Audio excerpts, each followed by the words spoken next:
أعوذ بالله من الشيطان الرجيم بسم الله الرحمن الرحيم وما خلقنا السماوات والأرض وما بينهما إلا بالحق وإن الساعة لآتية فاصفح الصفح الجميل إن ربك هو الخلاق العليم ولقد آتيناك سبعا من المثاني والقرآن العظيم آمنا بالله صدق الله مولانا العلي العظيم. வானங்களையும் வையகத்தையும் அதற்கு இடையிலே உள்ள அத்தனை படைப்புகளையும் உண்மையை கொண்டே தவிர நாம் படைக்கவில்லை. நிச்சயமாக கியாம நாள் வந்தே தீரும். நீங்கள் அழகிய முறையிலே பொறுமையை மேற்கொள்ளுங்கள். நிச்சயமாக உன்னுடைய ரப்பு சிறந்த படைப்பாளன், எல்லாவற்றையும் நன்கு அறிந்தவன். நபியே, உங்களுக்கு திரும்ப திரும்ப ஓதப்படுகின்ற 7 வசனங்களை இறக்கி அருளிருக்கிறோம், வழங்கியிருக்கிறோம். மாபெரும் குர்ஆனையும் தந்திருக்கிறோம் என்று வல்ல அல்லாஹ் சூரத்துல் ஹிஜர் 15ஆம் அத்தியாயத்தில் 86, 87ஆம் வசனமாக பதிவு செய்திருக்கிறான். மக்கா மக்களால் எம்பெருமானார் ரசூலே கரீம் ஸல்லல்லாஹு அவர்கள் மிகப்பெரிய அளவுக்கு அவதிகளுக்கு உள்ளானார்கள். அந்த நேரத்தில் அல்லாஹ் அவர்களுக்கு பொறுமையை போதித்து கொண்டிருந்தான். நீங்கள் பொறுமை செய்யுங்கள், அது அழகிய பொறுமையாக இருக்கட்டும். ஃபஸ்ஃபஹ் ஸஃபஹல் ஜமீல் என்றால் அழகிய பொறுமை, சீரான பொறுமை. நானும் பொறுமை செய்கிறேன் பேர்வழி என்கிற முறையில் பேசுவதையெல்லாம் பேசிவிட்டு செய்வதையெல்லாம் செய்துவிட்டு நான் பொறுமையாக இருக்கிறேன் என்று சொல்லக்கூடாது. அது ஒரு அழகிய பொறுமையாக இருக்க வேண்டும் என்று சொன்ன அல்லாஹ் தொடர்ந்து ஒரு அற்புதமான வசனத்தை இறக்கி இருக்கிறான். உங்களுக்கு நாம் திரும்ப திரும்ப ஓதுகிற 7 வசனங்களை வழங்கியிருக்கிறோம். குர்ஆன் அலீமை. பொதுவாகவே நமக்கு துன்பங்கள் துயரங்கள் ஏற்படுகிற போது அல்லாஹுடைய புறத்திலிருந்து ஒரு சீர்மிகு வெகுமதி கிடைக்கிற போது அந்த துன்பங்கள் துயரங்கள் மறந்து போய்விடும் மட்டுமல்ல, யார் நமக்கு தொந்தரவுகள் தந்தார்களோ அவர்களையும் நாம் மன்னிக்க ஆரம்பித்து விடுவோம். நாம் ஒரு நல்ல நிலையில் இருக்கிற போது, ஒரு மகிழ்ச்சிகரமான சுபிட்சமான நிலையில் இருக்கிற போது அதை நாம் பொருட்படுத்த மாட்டோம். அந்த அடிப்படையில் தான் அல்லாஹ் சொல்லுகிறான், மக்கா மக்களால் உங்களுக்கு மிகப்பெரிய துன்பங்கள் துயரங்கள் ஏற்பட்ட போதும் கூட உங்களுக்கு நாம் ஒரு சிறந்த வெகுமதியை தந்திருக்கிறோம். அந்த வெகுமதி தான் என்னவென்றால் சபா மசானி, திரும்ப திரும்ப ஓதப்படுகின்ற அந்த 7 வசனங்கள். சபா மசானி என்றால் எது? சூரத்துல் ஃபாத்திஹா. அதில் உமர் ரலியல்லாஹு அன்ஹு, அதற்கு அலி ரலியல்லாஹு அன்ஹு, இப்னு மசூத் ரலியல்லாஹு அன்ஹு போன்ற சத்திய சஹாபிகள் எல்லாம் இந்த சபா மினல் மசானிக்கு சூரத்துல் ஃபாத்திஹா அதில் 7 வசனங்கள் இருக்கின்றன. இதைத்தான் பெருமானார் ரசூலே கரீம் ஸல்லல்லாஹு அலைஹி அவர்கள் நமக்கு ஹதீஸின் வாயிலாக விவரித்தார்கள் என்று அவர்கள் விளக்குகிறார். ஒரு முறை பெருமானார் ரசூலே கரீம் ஸல்லல்லாஹு அலைஹி அவர்கள் இந்த வசனத்தை ஓதி காண்பித்து விட்டு இந்த வசனத்தில் சூரத்துல் ஃபாத்திஹா பற்றி எடுத்துரைக்கப்பட்டிருக்கிறது என்று சொன்னார்கள் என்று நாம் பார்க்கிறோம். அப்படியானால் அன்பான பெருமக்களே, திரும்ப திரும்ப ஓதப்படுகின்ற 7 வசனங்கள் என்று ஏன் இதற்கு சொல்லப்பட்டது என்றால், ஒவ்வொரு தொழுகையிலையுமே ஒவ்வொரு ரக்காத்திலையுமே சூரத்துல் ஃபாத்திஹாவை நாம் ஓதுகிறோமா இல்லையா? திருமறையின் தோற்றுவாயாக இருக்கக்கூடிய அல்ஹம்து சூராவை நாம் ஓதுகிறோமா இல்லையா? அதான் திரும்ப திரும்ப ஓதப்படுகின்ற முசன்னாத் என்கிற அந்த ஒருமை வார்த்தையிலிருந்து பன்மையாக மாறிய வார்த்தை தான் மசானி, திரும்ப திரும்ப ஓதப்படுகின்ற வசனங்கள். இந்த சூரத்துல் ஃபாத்திஹாவுக்கு என்று தனி சிறப்புகளும் இருக்கின்றன. அது என்ன சிறப்புகள்? அந்த ஃபாத்திஹாவுடைய முதல் பகுதி இருக்கிறதே, அதில் சனா இருக்கிறது, ஹக்குர் ருபூபியா இருக்கிறது.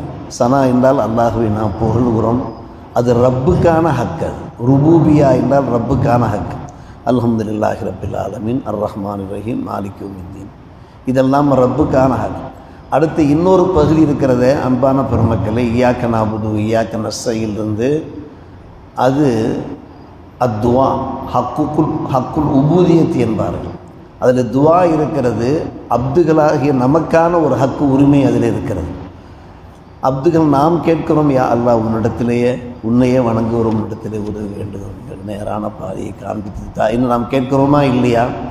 எனவே முதல் பகுதியில் அருமை சகோதரில் சனா ஹக்கு ருபூபியா, இரண்டாவது பகுதியில் துவா ஹக்குல் உபூதியாக இருக்கிறது என்று நமக்கு விரிவுரையார்கள். இப்படிப்பட்ட சில சிறப்புகள் இருக்கின்றன. இன்னும் சொல்ல போனால் அருமை பெருமக்களே, இந்த ஆயத்துக்களை நாம் சற்று ஆய்ந்து பார்த்தோம் என்றால் இரட்டையாக வருவதை பார்க்கலாம். அல்ஹம்துலில்லாஹி ரப்பில் ஆலமீன், அது ஹம்து. அர் ரஹ்மான் ரஹீம் மாலிகி யௌமித்தீன், இய்யாக நஅபுது வ இய்யாக நஸ்தஈன், இஹ்தினஸ் ஸிராத்தல் முஸ்தகீம் ஸிராத்தல் லதீன. இப்படி இரட்டையாக இருக்கிற காரணத்தினாலும் கூட சபா மசானி என்று சொல்லப்பட்டிருக்கிறது. அதிலே ஒரு ஆழ்ந்த தத்துவம் இருக்கிறது என்று நமக்கு விவரம் தருகிறார். அதே போன்ற அன்பான பெருமக்களே, இந்த சூரா 2 முறை இறங்கப்பட்டது. பெருமானார் ரசூலை கரீம் ஸல்லல்லாஹு அலைஹி வஸல்லம் நுபுவத்து வழங்கியதற்கு பின்னாலே மக்காவிலே ஒரு முறை அல்ஹம்து சூரா இறங்கியது. அதற்கு பின்பு பெருமானார் ரசூலை கரீம் ஸல்லல்லாஹு அலைஹி வஸல்லம் அவர்கள் ஹிஜ்ரத்து சென்றதற்கு பின்னாலே மதீனாவிலேயும் ஒரு முறை இறங்கப்பட்டது என்றெல்லாம் நாம் பார்க்கிறோம்.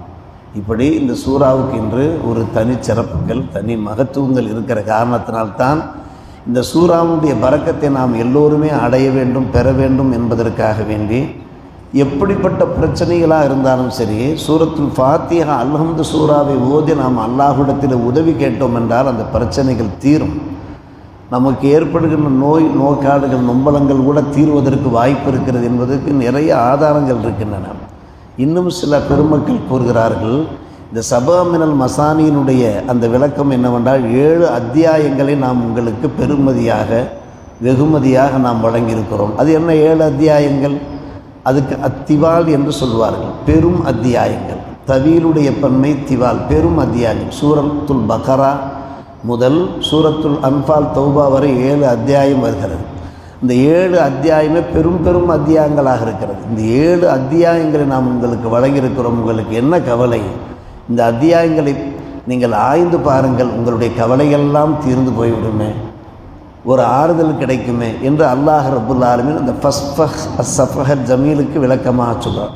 அந்த 7 அத்தியாயங்களுக்குண்டான அந்த மதிப்பு மரியாதை என்னவென்று கேட்டால் அதில் குற்றவியல் சட்டங்கள் இருக்கின்றன. இந்த 7 அத்தியாயங்களுக்கு உள்ளே குற்றவியல் சட்டங்கள் என்றால் யார் என்னென்ன பாவங்கள் செய்கிறார்களோ அந்த பாவங்களுக்கு உண்டான இஸ்லாமிய குற்றவியல் சட்டங்கள் என்ன. அதே போன்று படிப்பினைகள் இருக்கின்றன, நிறைய படிப்பினைகள். சூரத்து தௌபாவிலெல்லாம் நிறைய படிப்பினைகள், அதை தாங்கள் தஃப்சீரில் பார்த்தால். அதற்கு மேலாக அன்பான பெருமக்கள் மீராஸ் இருக்கிறது, வாரிசுரிமை சட்டம். இந்த வாரிசுரிமை சட்டம் இருக்கிறதே இந்த 7 சூறாக்களுக்குள்ளே அடங்கப்பட்டிருக்கின்றன. எனவே தான் சில அறிஞர் பெருமக்கள், முஜாஹிது, ஹஜ்ரத் அப்துல்லா இப்னு உமர் ரலியல்லாஹு அன்ஹு அவர்கள் போன்ற அறிஞர் பெருமக்கள் எல்லாம் கூறுகிறார்கள், இந்த சபா மினல் மசானியை கொண்டு கருத்து 7 அத்தியாயங்கள் என்று கூறுகிறார்கள். எல்லாவற்றுக்கும் மேலாக அன்பான பெருமக்களே, எம் பெருமானாருக்கு மட்டுமல்ல, எம் பெருமானாரை முன்னிலைப்படுத்தி அல்லாஹ் பேசுகிறான். இந்த ஒட்டுமொத்த உம்மத்தாருக்கும் அல்லாஹ் இந்த சூரத்துல் ஃபாத்திஹாவை வெகுமதியாக தந்திருக்கிறான். அல்லாஹ் இந்த பூமியில் இறக்கிய வேதங்கள் 104 வேதங்கள். நன்கு ஞாபகத்தில் வைத்துக் கொள்ள வேண்டும். மொத்த வேதங்கள் 104 வேதங்கள். அதில் பிரதான வேதங்கள் 4 நாம் கேள்விப்பட்டிருக்கிறோம். தௌராத், இன்ஜில், சபூர், அல் ஃபுர்கான் கேள்விப்பட்டிருக்கிறோம். ஃபுர்கானிலே குர்ஆனிலே முஃபஸ்ஸல் இருக்கிறது. முஃபஸ்ஸல் சூறாக்கெல்லாம் விவரமான சூறாக்கள் இருக்கிறது. எல்லாவற்றினுடைய பிழிவாகத்தான், எல்லாவற்றுடைய சாராம்சமாகத்தான் சூரத்துல் ஃபாத்திஹா இருக்கிறது. இத்தனை சூறாக்களிலே சொல்லப்போனால் முழு குர்ஆனிலே என்னென்ன தத்துவங்கள், கலை ஞானங்கள் இருக்கின்றனவோ அத்தனை கல்வி ஞானங்களும் இந்த சூரத்துல் ஃபாத்திஹா அல்ஹம்து சூறாவிலே இருப்பதாக அறிஞர் பெருமக்கள் நமக்கு விளக்குகிறார்கள் இந்த வசனத்திற்கு கீழே. எனவே நாம் இந்த அல்ஹம்து சூறாவை ஓதுகிற போது உயிரோட்டத்தோடு ஓத வேண்டும், மேலோட்டமாக ஓதாமல் அந்த சூறாவை ஓதுகிற போதே நமக்கு ஒரு ஆசை வந்துவிட வேண்டும். நாம் அல்ஹம்து சூறா ஓதுகிறோம், அத்தனை தத்துவங்களும் அத்தனை ஞானங்களும் இந்த அல்ஹம்தில் இருக்கிறது. அல்ஹம்து தானே, நாம் அடிக்கடி ஓதுகிறோம் தானே, இது ஒரு பெரிய மேட்டரா இன்னும் நாம் யோசிக்கவே கூடாது. அதை அப்படியே மனதிலே இருத்தி ஒரு சுவையோடு, ஒரு இனிமையோடு, அகிலத்தாரை இரட்சிக்கின்ற அல்லாஹுக்கு எல்லா புகழும், அவனே அன்பாளன், அருளாளன், மறுமை நாளுடைய அதிபதி அவன். உன்னிடத்திலே உன்னையே வணங்குகிறோம், உன்னிடத்திலே உதவி வேண்டுகிறோம். எங்கள் இறைவா, எங்களுக்கு நேரான பாதைக்கு நம்பி, யாருக்கு நீ நல்லொரு புரிந்தாயோ அந்த நல்லவர்களுடைய பாதை, யார் வழிகட்டு போனார்களோ யாருடைய கோபத்துக்கு ஆளானார்களோ கயிறு மஹ்தூபி அலைஹிம் வலல்லாலின் அவர்களுடைய பாதை யா அல்லாஹ் எங்களுக்கு நீ காண்பித்து விடாதே. இந்த வசனத்தினுடைய அர்த்தத்தை நாம் உள்வாங்கி ஓதினோம் என்றாலே அந்த வசனத்தை ஓதுகிற போதே நமக்கு ஒரு சுவை, ஒரு ஹலாவத் என்பார்கள், அரபியிலே ஹலாவத்துல் ஈமான் என்பார்கள். அந்த ஈமானுடைய ஒரு இனிமை, ஈமானுடைய ஒரு சுவை தெரிய ஆரம்பித்துவிடும். இதே அல்லாஹ் ரப்புல் ஆலமீன் பெருமானார் ரசூலே கரீம் ஸல்லல்லாஹு அலைஹி வஸல்லம் ஒரு சமாதானமாக, ஒரு சாந்தியாக, ஒரு ஆறுதலாக இறக்கியதாக மக்கா மக்களுடைய அவதிகளுக்கு, துன்பங்கள், துயரங்களுக்கு நீங்கள் ஆளாகி இருக்கிறீர்களே அதை விட்டு தருங்கள். உங்களுக்கு நாம் ஒரு சீர்மிகு வெகுமதியை தந்திருக்கிறோம். அதை நீங்கள் நினைத்து பாருங்கள். இது மனிதனுடைய இயல்பு. எவ்வளவு துன்பங்கள் ஏற்பட்டாலும் அல்லாஹுடைய புறத்திலிருந்து நமக்கு ஏதாவது நேமத்துகள், வெகுமதிகள் கிடைத்துவிட்டால் அந்த துன்பங்களை நாம் மறந்து போய்விடும். மட்டுமல்ல, யார் துன்பங்களை தந்தார்களோ அவர்களையும் மறந்துவிடும். எனவே மக்கா மக்களை அவருடைய துன்பங்களை மறந்து விடுங்கள் என்கின்ற இந்த வசனங்கள் அன்னலாருக்கு மட்டுமல்ல, நம் போன்ற எல்லா அடியார்களுக்கும் பொதுவான வசனங்கள், அத்தியாயம் என்பதை புரிந்து வாழ்வோமாக. அல்லாஹ் புரிவானாக. வாஹிர் தஅவானா அல்ஹம்துலில்லாஹி ரப்பில் ஆலமீன்.